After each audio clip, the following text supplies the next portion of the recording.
let's understand what was the case of Chinaya versus Ramaya. So there was an old lady whose daughter name is Ramaya and whose brother name is Chinaya. So there was a contract between mother and Ramaya.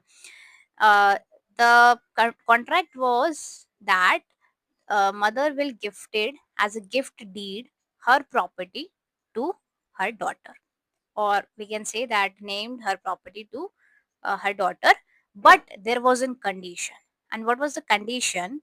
That when she will die, means when her mother will die, uh, Ramaya has to pay the annuity payment of rupees 653 to her maternal uncle, that was Chinaya.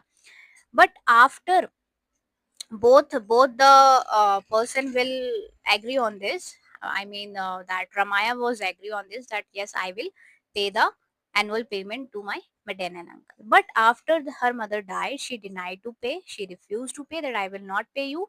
And what was her reason? The reason was this, that you you were not involved in our contract, you did not give me any kind of consideration. The consideration is given by my mother, so I will give the consideration to her, which is now no more. So why I give to you the money, the payment of rupees 653? That was her uh, reason for this.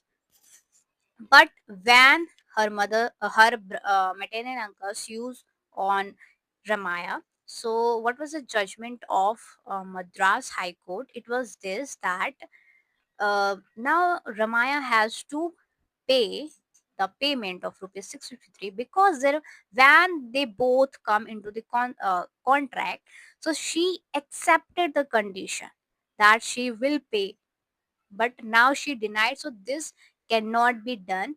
This contract is enforceable, and according to section 2 clause D of the Indian Contract Act 1872, it is said that a consideration can be given by the promisee or or other party on behalf of this promisee. So here, uh, consideration is given by uh, her mother, right? Ramaya's mother.